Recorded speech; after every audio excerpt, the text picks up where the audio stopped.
언제나 사람들은 안고 살아갑니다. 제가 중학교 시절을 지금 구로구 오류동이라고 하는 곳에서 여기 회기동까지 통학을 했습니다. 그 당시에 서울삼육중학교가 회기동에 있었습니다. 상당히 그 당시로서는 먼 거리였습니다.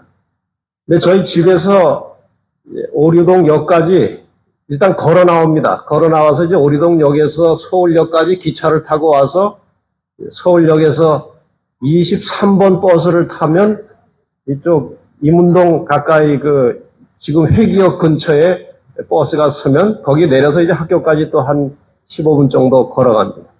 근데 어느 날 아침에 그 집에서 역까지 걸어 나오는데 중학교 1학년 한 2학기 겨울인 것 같습니다. 그 눈보라가 몰아치는데 얼마나 그 눈보라가 매섭게 몰아치는지 저희 집에서 역까지 나오는 그 30분의 거리가 정말 지옥처럼 느껴졌습니다. 얼마나 심한지. 그때 어린 중학교 1학년짜리가 나름대로 우산은 받쳐들긴 했지만 아무 소용도 없습니다. 얼마나 비바람이 세게 눈보라가 몰아치는지. 참 내가 이고생을 하고 학교를 다녀야 되나 그 생각이 들더라고요.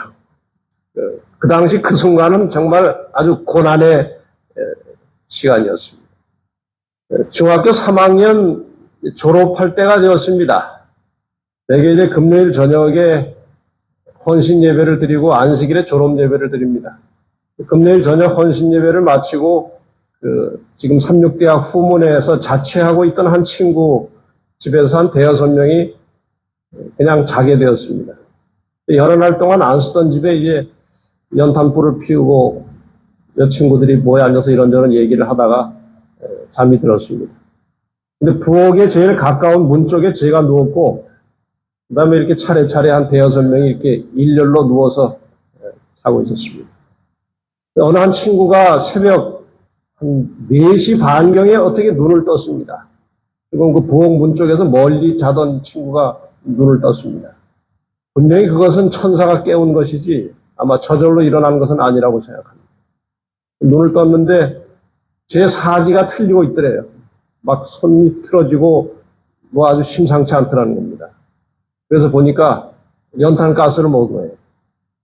제가 제일 부엌문 가까이서 잤기 때문에 제일 많이 마신 것 같아요.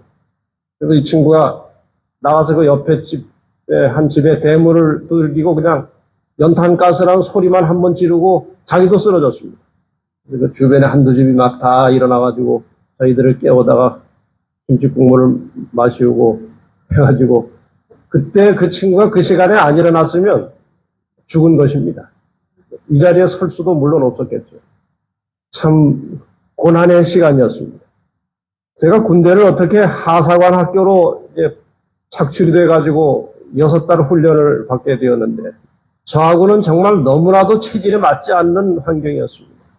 얼마나 그 당시 뭐 요즘은 어떤지 모르겠습니다만은 욕이 빠지면 말이 안 됩니다. 아주 시작부터 그저 욕으로 시작해서 얼마나 그저 난폭하게 다루는지 사람을 여긴 뭐 낙엽도 직각으로 떨어진다고 그래가면서 어떻게 사람을 들들 볶는지 아주 참 고난의 시간이었습니다. 제가 뭐 합회와 연합회를 거치면서도 상당히 많은 고난들이 있었습니다. 한번 합회에 있을 때인데 일이 얼마나 그냥 한꺼번에 많이 몰아닥쳤는지 뭐 정말 한계를 느끼는 겁니다.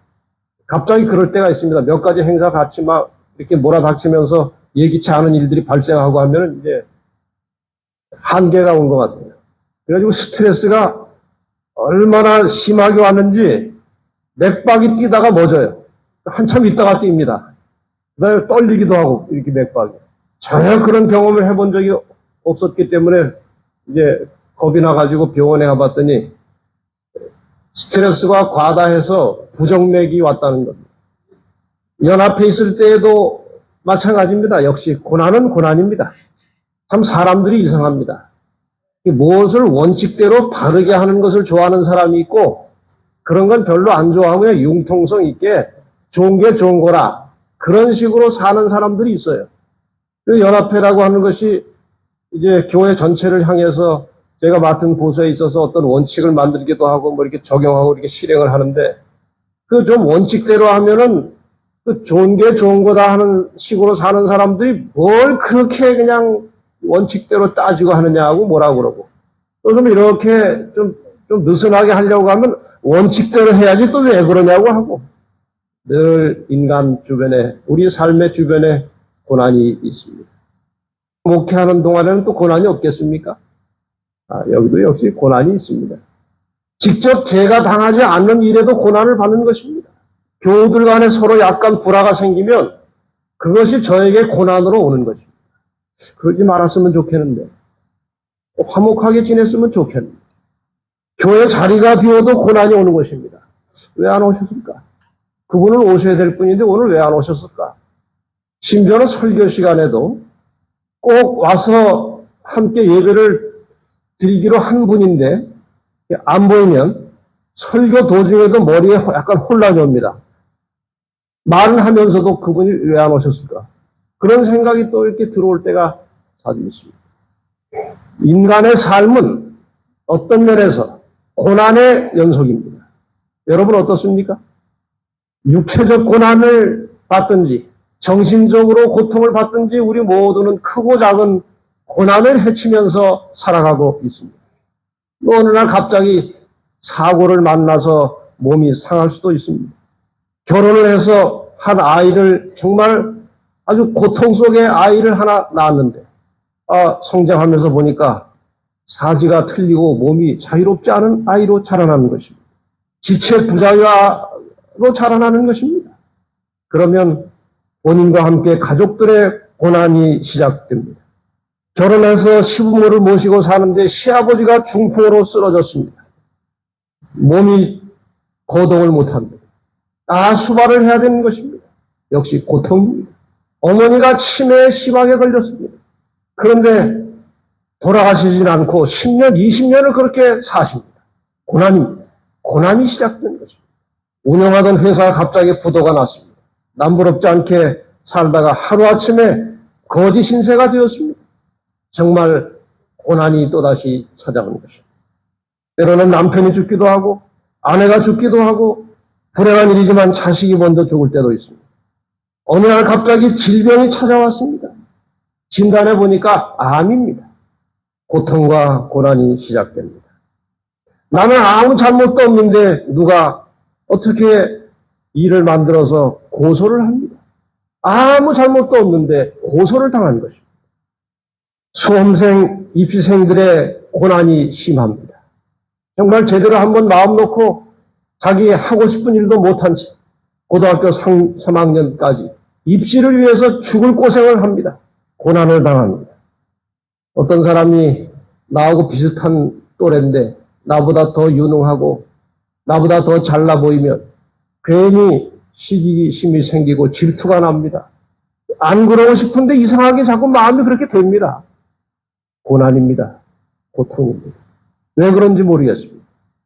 고해와 같은 세상이라고 하는 말이 있죠. 고해. 고해가 무엇입니까? 고해. 고난의 바다입니다. 고난의 바다. 모든 인간은 고난의 바다를 헤엄쳐 가다가 끝내는 죽음으로 인생이 끝납니다.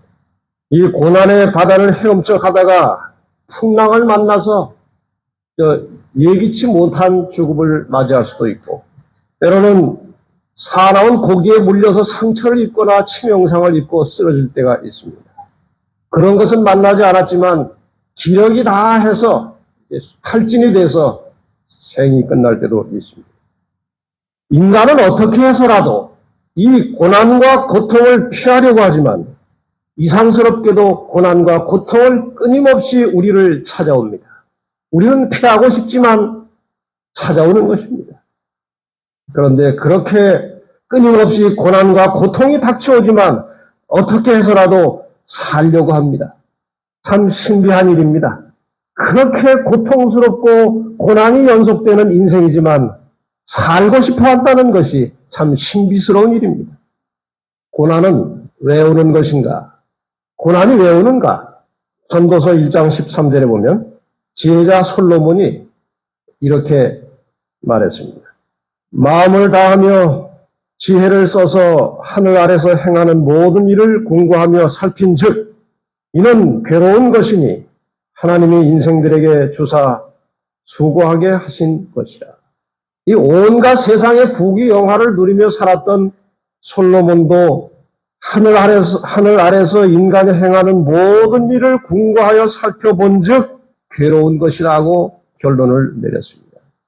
사실 그 사람은 우리보다 훨씬 괴로울 것이 없는 사람입니다.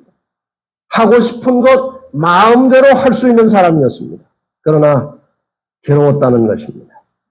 하나님께서 인생들에게 주사 수고하게 하신 것이라, 이 말을 우리가 잘못 알아들으면 하나님께서 의도적으로 인간에게 고통을 주신 것처럼 들릴 수도 있습니다만 그것은 결코 아닙니다. 하나님께서 사람을 계획적으로 의도적으로 고생을 시키고 시험을 하지 않으십니다. 성경 야고보서 1장 13절에 보면 사람이 시험을 받을 때 내가 하나님께 시험을 받는다 하지 말지니 하나님은 악에게 시험을 받지도 아니하시고 친히 아무도 시험하지 아니하시느니라. 하나님이 우리를 직접 계획적으로 의도적으로 시험하지 않으십니다. 그러면 고난이 과연 무엇인가? 창세기 3장 17절과 18절의 말씀을 보겠습니다. 인간이 범죄한 후에 하나님께서 아담과 하와와 대화를 나누셨죠. 아담에게 이르시되 내가 내 아내의 말을 듣고 내가 너더러 먹지 말라 한 나무의 실과를 먹었은즉 땅은 너로 인하여 저주를 받고 너는 종신토록 수고하여야 그 소산을 먹으리라. 종신토록 무엇을 하여야? 수고하여야 소산을 먹으리라. 땅이 내게 가시덤불과 엉겅퀴를 낼 것이라. 이 인간 세상에 만연하고 있는 고통과 고난은 하나님께서 계획적으로 의도적으로 주시는 것이 아니라 하나님을 떠나 있는 상태 자체가 고난과 고통입니다. 지금 인간 세상에서 혹은 개인적으로나 집단적으로 당하는 모든 고난과 불행은 하나님을 떠나 있기 때문에 하나님을 떠난 상태 자체가 바로 그 고난과 고통과 불행입니다. 사람이 하나님과 분리된 결과가 그런 것으로 나타나고 있습니다. 집 나가면 고생이라는 말을 많이 합니까? 집 나가면 고생이다. 이 피서철에 돌아다니면서 하는 말이 주로 이럴 겁니다. 집 나가면 고생이다. 피서를 위해서 여행을 떠납니다. 떠날 순간에 약간의 그 흥분됨 또 혹은 유쾌함이 있을지 모르지만 나가자마자 얼마 안 되면 자동차가 밀리기 시작합니다. 그 무더운 날씨에 좁은 공간 속에 에어컨을 틀어놓고 아주 답답한 시간을 보내기 시작합니다. 떠나는 순간부터 돌아올 때까지 고생하다 돌아옵니다. 그리고 집에 와서 하는 말이 무엇입니까? 뭐라고 말합니까? 집이 최고다. 그래도 집이 제일 낫다. 그렇게 해놓고 그 다음에 또 갑니다. 참 이상도 합니다. 왜 그런지 몰라요, 사람들은. 누가복음 15장에 잘 아시는 탕자 이야기가 나옵니다. 이 탕자가 좀 자유롭게 재미있게 유쾌하게 살고 싶어서 집을 떠났습니다. 아주 상당히 부푼 가슴으로 집을 떠났지만 집을 나온 그날부터 고난과 고통과 불행이 시작되었습니다. 잠시 즐거움은 있었지만 집을 나가 있는 동안 내내 잠깐의 쾌락 시간만 끝나면 언제나 저녁이 되면 고통이 오고 고민이 오고 불행이 느껴집니다. 하나님과 분리된 하나님을 떠난 인간들이 살아가는 세상 자체가 좀 전에 말씀드린 대로 고해와 같습니다. 고난의 바다와 같은 것입니다. 그러한 세상의 이기적인 본성과 또 죄악된 속성을 가진 사람들이 살고 있기 때문에 이 땅의 고난과 고통과 불행은 필연적인 것입니다. 벗어날 길이 없는 것입니다. 욥기서 5장 7절에 보면 욥은 참 고난을 많이 당했습니다. 여러분 욥처럼 고생하면 못 살 겁니다. 정말 욥은 이 고난 당한 사람들의 대표적인 사람입니다. 그가 뭐라고 말했는가 하면 욥기서 5장 7절에 인생은 고난을 위하여 났나니 불티가 위로 나름 같으니라. 불티가 뭡니까? 그 불을 이렇게 모닥불을 피우면 이렇게 툭툭 치면 뭐가 올라갑니까? 조그만 그 조그만 먼지 같은 불꽃들이 이렇게 불티들이 이렇게 하늘로 올라가지 않습니까? 가볍기 때문에. 열이 있고 가벼우니까 아주 가볍게 이렇게 공중으로 날아갑니다. 그건 자연 법칙입니다. 여기 욥이 고난에 대하여 말하기를 고난을 위하여 났나니 고난을 위해서 태어났나니 불티가 위로 나름 같다. 그건 아주 자연스러운 법칙이라고 욥이 인생 철학을 그렇게 고백을 했습니다. 이 땅에 고난이 오는 이유는 세 가지입니다. 물론 다르게도 설명할 수 있지만 제가 말씀을 준비하는 중에 이 명상을 통해서 생각을 통해서 추적해 본 결과 세 가지입니다. 고난이 오는 이유 세 가지입니다. 첫째로 지금까지 계속 말씀드린 대로 우리가 태어난 세상 자체가 고난의 바다이기 때문에 고난이 옵니다. 이 바다를 우리는 죽을 때까지 헤어나올 수 없습니다. 두 번째, 인간의 죄된 본성 때문에 이기적인 욕망과 욕심들이 고난을 만들어냅니다. 성경 야고보서 1장 14절과 15절에 보면 오직 각 사람이 시험을 받는 것은 자기 욕심에 끌려 미혹됨이니 욕심이 잉태한 즉 죄를 낳고 죄가 장성한 즉 사망을 낳느니라. 자기 사욕 때문에 안 그래도 고해와 같은 세상을 살아가고 있는데 개인적인 욕망과 욕심 때문에 또 부가적으로 닥쳐오는 고난과 고통과 불행이 또 있습니다. 자기 욕심에 끌려서. 세 번째는 이 땅에 우리 눈에 육안으로 보이진 않지만 분명히 악한 천사, 사탄, 마귀, 악령이 존재하고 있습니다. 이 사탄은 어떻게 해서라도 인간을 불행하게 만들고 고통 속에 몰아넣기 위해서 쉬지 않고 일하고 있습니다. 베드로전서 5장 8절에 보면 근신하라 깨어라 너희 대적 마귀가 우는 사자같이 두루다니며 삼킬 자를 찾는다고 기록하고 있습니다. 자, 그러면은 피할 수 없는 이 불가피한 이 고난을 어떻게 대처할 것인가? 최소한도 우리는 고난을 자초하는, 고난을 스스로 불러일으키는 일은 하지 말아야 합니다. 안 그래도 고난이 많은데 고난을 자초하는 사람들이 있습니다. 투기성 사업에 뛰어들어서 일하면 안 됩니다. 그럼 언젠가 고난이 올 것이 예측된 것입니다. 위험한 일을 아주 모험심을 가지고 너무 쉽게 달려드는 사람은 결국 고난 속에 끝납니다. 아주 무모한 일을 하는 사람들이 있습니다. 위험한 일을. 뭐 그 본인들이 들으면 저를 보고 참 시대에 뒤떨어진 이상한 사람이라고 할지 모르지만 저는 이렇게 가파른 암벽을 왜 타고 올라가는지 모르겠어요.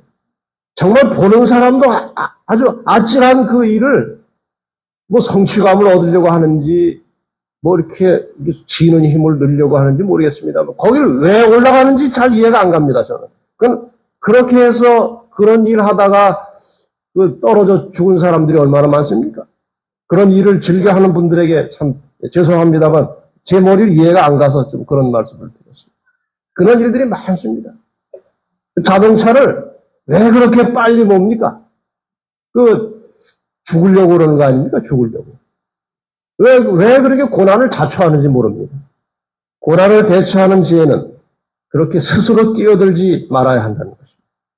그 다음에 그런 위험도 안 하고 모험도 안 하지만 진실하게 살려고 애쓰고 또 아주 진실하고 정직하게 살지만 고난이 옵니다.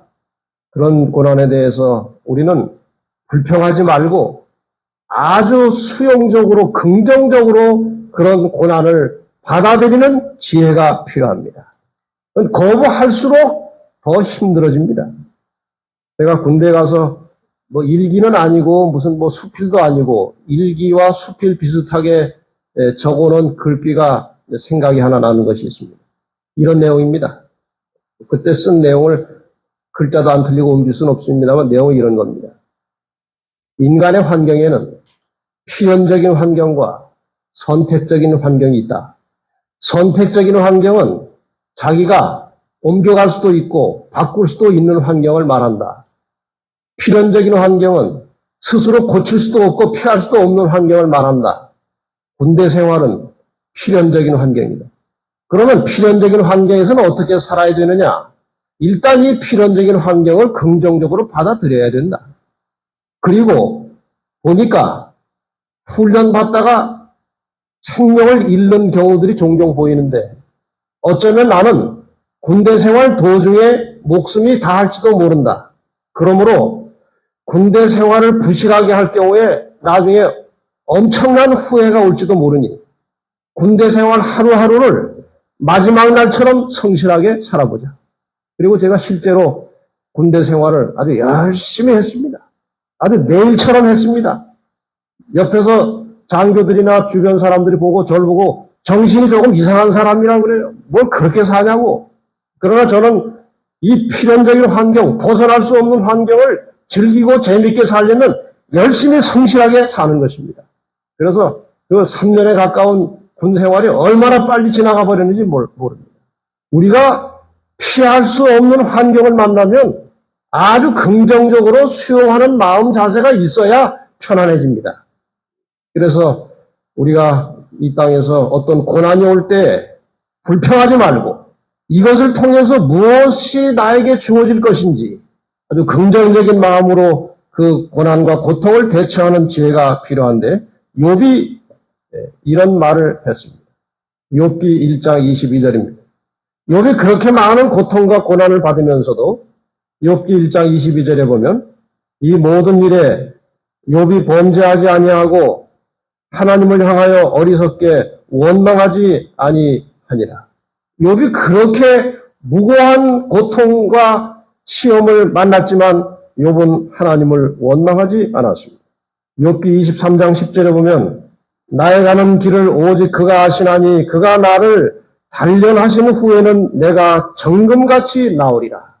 지금 내가 이렇게 정말 인간적으로 참을 수 없는 고통과 시련 속에 처한 것은 아마도 하나님께서 나를 단련시키는, 훈련시키는 과정일 것이다. 원망하지 아니하고 끝까지 그 시련과 고통을 참았습니다. 고난을 가장 지혜롭게 대처하는 방법 중에 하나는 이 고난을 통하여 어떤 교훈을 찾고자 하는 것입니다. 이 고난을 나를 훈련시키는 하나의 과정으로 보는 것입니다. 그리고 고난 속에서 나를 재발견하고자 노력하는 것입니다. 이것이 고해와 같은 세상을 살아가는 사람들에게 하나님께서 주시는 지혜입니다. 어떤 사람들은 예수 믿고 교회 잘 다니면 축복받고 만사가 형통한다고 그렇게 가르치는 경우가 종종 있습니다. 그것은 성경의 한쪽 면만 강조하는 것입니다. 성경을 오해하고 있는 것입니다. 마태복음 8장에 보면 제자들이 예수님과 함께 배를 타고 갈릴리 바다를 건너고 있었습니다. 제자들이 누구와 함께? 예수와 함께 배를 타고 갈릴리 바다를 건너고 있었습니다. 가다가 무엇을 만났습니까? 감당할 수 없는 풍랑을 만나게 되었습니다. 여러분, 그냥 보통 사람들의 생각대로라면 풍랑이 일다가도 예수님하고 배를 타고 지나가면 풍랑이 멎어야 정상 아닙니까? 그런데 잔잔하던 바다에 제자들이 예수님과 함께 배를 타고 갔는데도 풍랑이 온 것입니다. 우리가 신앙생활 한다고 해서 모든 고난이 끝나고 복이 이르러 온다는 생각, 그것은 어리석은 생각입니다.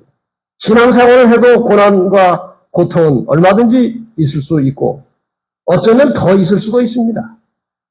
마가복음 8장 34절에 보면 예수님께서 이렇게 말씀하십니다. 무리와 제자들을 불러 이르시되 아무든지 나를 따라오려거든 자기를 부인하고 자기 십자가를 지고 나를 좇을 것입니다. 자기 무엇을 짊어지라고 했습니까? 십자가를 벗어버리는 것이 아니라 자기 십자가를 짊어지고 나를 쫓아오라고 말씀하십니다. 사도 바울의 이러한 경험이 오늘 우리에게 대단히 귀중한 교훈을 남기고 있습니다. 고린도후서 12장 7절로 9절에 보면 사도 바울이 이렇게 기록했습니다. 여러 계시를 받은 것이 지극히 크므로 사도 바울은 하나님께 많은 계시를 받은 것 같습니다. 지극히 크므로 너무 자고하지 않게 하시려고 사도 바울이 하나님께 직접 계시를 많이 받았기 때문에 다른 사람들에 대하여 자기가 자만하고 자고할 것 같아서 그렇게 하지 않도록 하시기 위해서 내 육체의 가시 곧 사단의 사자를 주셨으니 이는 나를 쳐서 너무 자고하지 않게 하려 하심이니라. 그게 무엇인지는 명시되어 있지 않습니다. 사도 바울이 지니고 있던 그 몸의 가시가 무엇인지 명시되지 않았지만 많은 성경학자들이 추측해서 해석하는 것은 그가 다메섹으로 가던 도중에 예수님을 만났습니다. 강력한 빛을 만났습니다. 그때 눈이 어떻게 됐습니까? 눈이 멀었습니다. 나중에 치료를 받고 보긴 했지만 아마도 그 뒤로 사도 바울에게 계속 이 안질이 있어가지고 눈이 편치 못한 상태로 평생을 살았을 것이라고 하는 추측이 있고 여기 지금 내 몸에 있는 가시가 아마 그것이 아닌가 그런 추측이 있습니다만 정확하지는 않습니다. 그것 때문에 늘 고통 속에 있었습니다. 이것이 내게서 떠나기 위하여 내가 3번 죽게 간구하였더니 주님 좀 이 고통 좀 없이 해주십시오 하고 3번 주님께 기도했습니다. 아주 정식으로 아마 기도를 한 것입니다. 3번 한 걸 보니까 간구하였더니 내게 이르시기를 내 은혜가 내게 족하도다. 이는 내 능력이 약한 데서 온전하여 짐이라 하신지라. 기도 응답을 받았습니까? 못 받았습니까? 못 받았습니다. 사도 바울도 자기의 그 어떤 한 가지 그 가시, 어떤 육체의 고통을 제거해달라고 정말 계시를 직접 받은 대사도임에도 불구하고 그가 하나님께 기도했을 때에 응답하지 않으시고 내 은혜가 내게 족하다. 이것은 내 능력이 약한 데서 온전하여 짐이라. 우리 모두가 다 편안하고 자신만만하면 우리 속에 그리스도의 능력이 역사할 공간과 여지가 없어집니다. 어느 한쪽이 약하고 어느 한쪽이 부족하고 어느 한쪽에 고난이 있을 때 그 속에서 우리는 주님을 애타게 찾게 되는 것입니다. 사도 바울도 그 기도를 응답받지 못했습니다. 그 뒤에 사도 바울은 어떻게 했는가?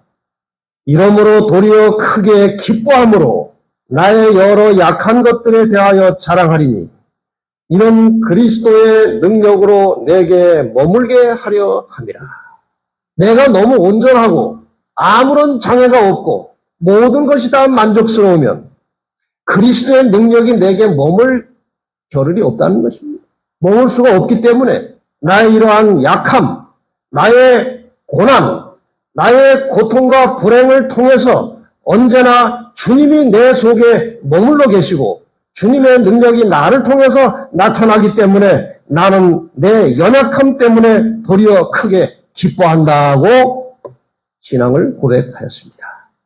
여러분, 개인적으로 여러 가지 인간적 고난과 고통이 있을 때 그 고통을 통해서 하나님께서 내 속에 임재하시고 내가 하나님을 찾을 수 있다는 것에 대해서 기뻐하시고 감사하시기를 바랍니다. 고난을 다르게 표현하면 나를 끊임없이 하나님과 연결시켜주는 고리입니다. 다시 말씀드리겠습니다. 고난은 나를 끊임없이 하나님과 연결시켜주는 고리입니다. 고리가 나를 하나님께 연결시켜주는 고리가 끊어지면 좋겠습니까? 붙어있으면 좋겠습니까? 붙어있으면 좋겠습니까? 그러면 고난이 있을 때 내가 하나님과 연결되어 있음에 대하여 감사하시기를 바랍니다. 이래서 이 땅에 고난이 있는 것입니다. 제가 이 말씀을 준비하면서 반성을 했습니다. 교회가 다 평안하고 매 안식일마다 한 10대 명씩 교인이 새롭게 들어오고 굉장히 교회가 부흥하면 안식일마다 화요일마다 금요일마다 교회가 꽉꽉 차고 그러면 제가 생각해 보니까 기도할 것 같지가 않아요. 기도 안 해도 척척 잘 되는데 뭘 위해서 기도하겠습니까? 이렇게 교회에 고난이 있으니까 더 열심히 기도함으로 하나님과 연결되고 하나님을 더욱 가까이 찾고 부르짖는 것입니다. 그래서 제가 앞으로는 혹시 교회가 좀 비고 힘들어도 어려워하지 않고 더 열심히 기도하기로 결심했습니다. 여러분 개인적으로도 당하는 고난과 고통이 오면 불평하여 원망하지 마시고 더 열심히 하나님을 찾고 기도하시기를 바랍니다. 예수님께서 인간들이 고통 속에 어떻게 살아야 될지를 보여주시고 가르쳐 주셨습니다. 여러분, 예수님보다 더 고난당하고 고통당하신다고 생각하십니까? 아이고, 천만의 말씀이죠. 그런데 예수님께서는 놀랍게도 우리보다 훨씬 많은 고난과 고통을 가지고 사셨지만 언제나 감사하시고 기뻐하시고 즐겁게 사셨습니다. 이유가 뭔지 아십니까? 우리가 개인적으로 당하는 고난과 고통을 극복하고 제거하고 역으로 기쁘고 즐겁게 살 수 있는 방법은 자기를 희생하여 남을 위해서 살 때의 고통은 사라집니다. 예수님께서 그렇게 많은 고통과 고난을 가지고 사셨지만 그것을 극복하고 감사와 기쁘게 사셨던 이유는 그분의 모든 24시간의 생활 자체는 자신을 위한 것이 아니라 남을 위한 것이었습니다. 우리 인생의 우리의 삶의 중심이 이기적인 삶으로부터 그 중심이 다른 사람으로 옮겨져 갈 때 우리의 고난과 고통은 크게 기뻐할 재료가 되는 것입니다. 그 고난과 고통을 통해서 우리는 깊은 깨달음을 얻게 되는 것입니다. 여기 하나님 말씀 서두에 읽었던 말씀을 다시 보겠습니다. 고난당하기 전에는 내가 그릇 행하였더니 이제는 주의 말씀을 지키나이다. 이제는이라고 하는 말이 무슨 뜻입니까? 고난당하기 전에는 내가 그릇 행하였더니 이제는 고난을 당한 후에는 주의 말씀을 지키나이다. 여러분, 교통신호를 위반하다가 저쪽 빨간불인데 그냥 돌진하다가 사고를 한번 만난 사람은 그 다음부터 교통법규를 잘 지킬까요? 안 지킬까요? 한번 된 맛을 보고 나면 교통법규를 잘 지킵니다. 우리가 하나님의 뜻을 벗어났기 때문에 많은 고통과 시련이 오는데 그런 고통과 시련을 통해서 내가 하나님의 말씀을 어겨서 이렇게 왔구나 하고 그 다음부터는 주의 법도를 잘 지킬 때에 고난은 우리에게 축복이 되는 것이 아니겠습니까? 71절에는 고난당한 것이 내게 유익이라. 이로 인하여 내가 주의 율례를 배우게 되었나이다. 고난 때문에 하나님의 뜻대로 사는 것이 얼마나 중요한 것인지를 배우게 되었다는 것입니다. 마지막 결론으로 고난을 극복한 결과가 무엇인가? 이사야 49장 13절입니다. 하늘이여 노래하라, 땅이여 기뻐하라, 산들이여 즐거이 노래하라. 여호와가 그 백성을 위로하였은즉 그 고난당한 자를 긍휼히 여길 것임이니라. 언제가 이 고난이 끝나면 하나님께서 엄청난 대가로 우리를 갚아주실 것입니다. 이 고난이 긴 것이 아니고 영원한 것이 아닙니다. 이 잠깐의 고난을 지나고 나면 하나님께서 풍성한 보상을 우리에게 주실 것입니다. 현재 우리 모두의 고난은 집을 떠나왔기 때문에 시작된 것입니다. 이 고난은 집으로 돌아가야만 끝나는 것입니다. 집을 떠났기 때문에 시작된 고난이기 때문에 집으로 돌아가야 이 고난은 멈추고 끝납니다. 우리 모든 함께 더불어 살아가는 동료 인간들, 동료 사람들 다 고난의 바다를 헤치고 살아갑니다. 우리 그들에게 함부로 대하지 말고 고통을 더해주는 사람이 되지 말고 이 고난의 바다를 같이 걷고 있는 우리 모든 주변 사람들에게 위로와 희망을 나눠주는 사람들이 되시기를 바랍니다. 여기 이런 말씀이 있어서 읽겠습니다. 남에게 오해받으면서도 끝내 변명하지 않고 숨겨둔 말이 얼마나 많습니까? 이루어 가기보다 포기하고 접은 일들이 얼마나 많습니까? 나는 이러는데 당신은 왜 그러냐고 말하지 맙시다. 나는 웃고 있는데 당신은 왜 울고 있냐고 묻지 맙시다. 감추고 있는 것들을 다 드러내면 다 똑같고 숨기고 있는 것이 다 밝혀지면 그가 더 빛날 수도 있습니다. 이 세상 어느 누구도 마음의 문을 다 열고 살아가지 않습니다. 이런 우리들이 할 수 있는 일이란 오로지 서로 사랑하는 일입니다. 눈에 보이지 않는 것을 보고 입으로 하지 않은 말을 들으면서 끝까지 믿고 기다리는 일입니다. 여러분, 이 말씀에 대한 설명 없이도 이 말씀을 가슴속에 잘 새겨두시기를 바랍니다. 다른 사람이 나하고 다르다고 이상하게 보지 마시기를 바랍니다. 모든 사람은 각자가 가지고 있는 십자가가 있고 고난이 있습니다. 다른 사람을 다르게 보지 마시고 이상하게 보지 마시고 그 사람이 내놓지 못한 말이 얼마든지 많이 있을 수 있습니다. 우리 동료 인간들을 사랑하면서 살아가시기를 바랍니다. 저는 야구 이야기로 오늘 말씀의 끝을 맺겠습니다. 여러분 야구 경기를 보시면 타자가 공을 딱 친 다음에 어떻게 합니까? 쫓아나갑니다. 그 야구에는 베이스가 4개가 있습니다. 그 제일 그 캐쳐가 앉아있는 베이스를 뭐라고 합니까? 홈 베이스라고 하고 그 다음에 첫째, 둘째, 셋째 베이스를 first, second, third 이렇게 합니다.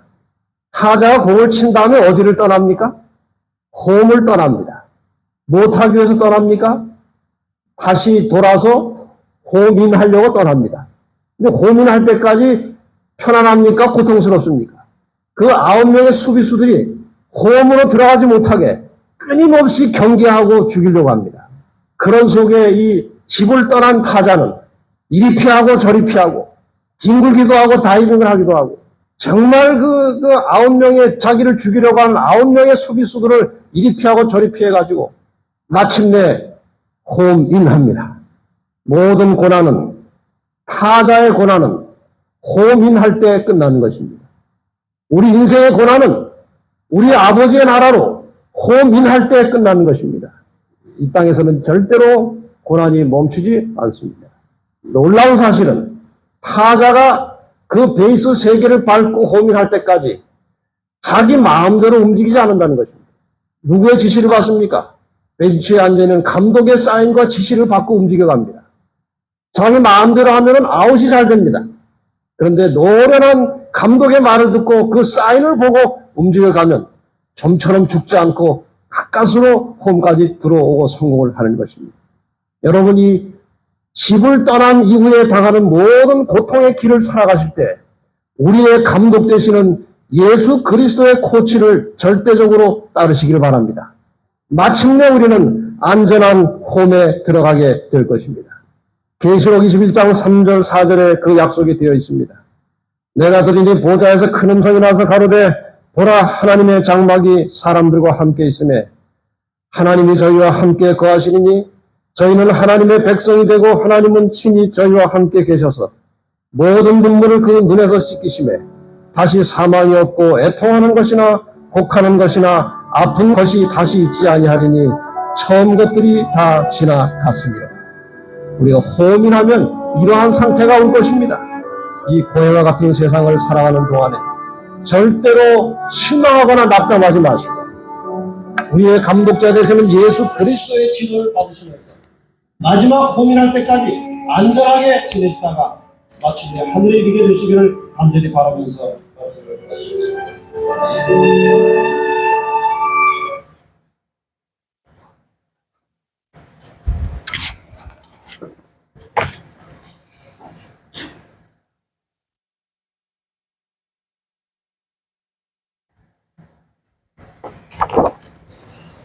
네, 마치는 찬미 138장 부르시겠습니다.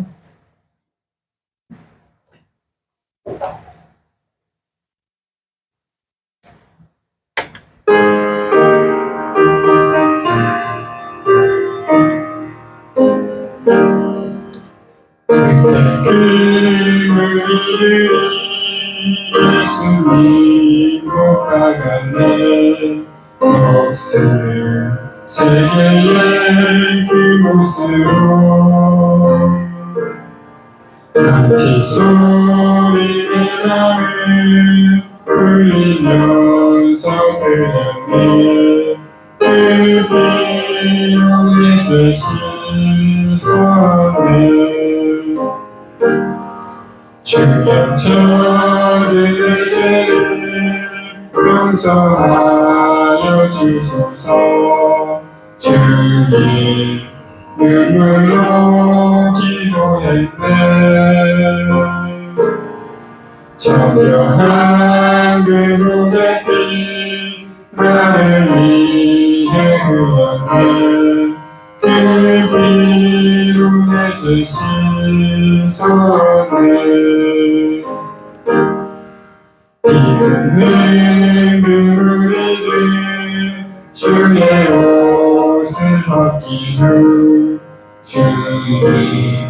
옆구리를 찔러대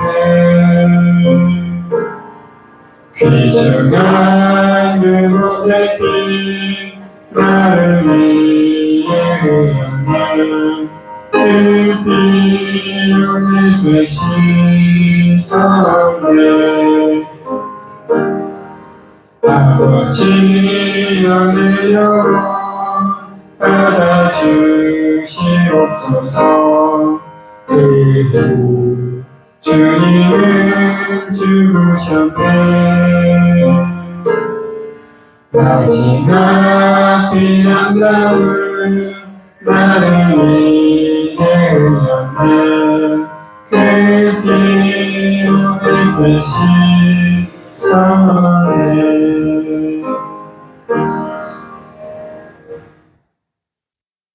고난 당하기 전에는 내가 그릇 행하였더니 이제는 주의 말씀을 지키나이다. 아멘. 하늘에 계신 하나님 아버지, 3일 동안도 우리 주님께서 함께 해 주셔서 감사합니다. 이 세상 살아가기가 너무 힘들고 또 어렵지만 늘 우리가 예수님을 바라보면서 예수님과 늘 동행하는 그런 삶을 살 수 있도록 인도하여 주시옵소서. 무엇보다도 우리 나중에 모든 성도들 한 마음으로 연합될 수 있도록 인도하여 주시옵소서. 또한 우리 나중 교회가 또 계획하고 있는 모든 계획들이 또 주님 은혜 아래서 이루어질 수 있도록 해서 함께해 주시옵소서. 사람이 모든 계획을 세우지만 또 이루시는 분은 주님이십니다.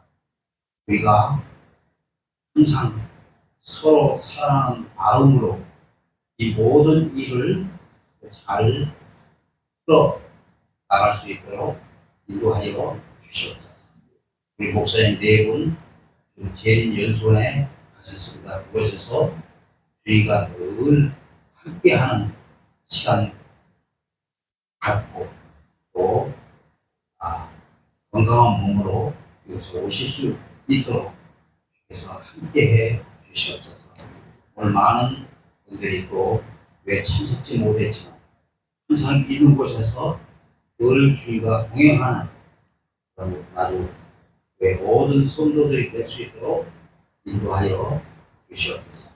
오늘 안식일까지 주께서 또 함께해 주셔서 우리가 안식일에 다시 만날 때까지 늘 기쁘고 즐겁고 행복한 그런 삶을 살 수 있도록 인도하여 주시옵소서. 주의 이름으로 감사하며 기도드렸습니다. 아멘.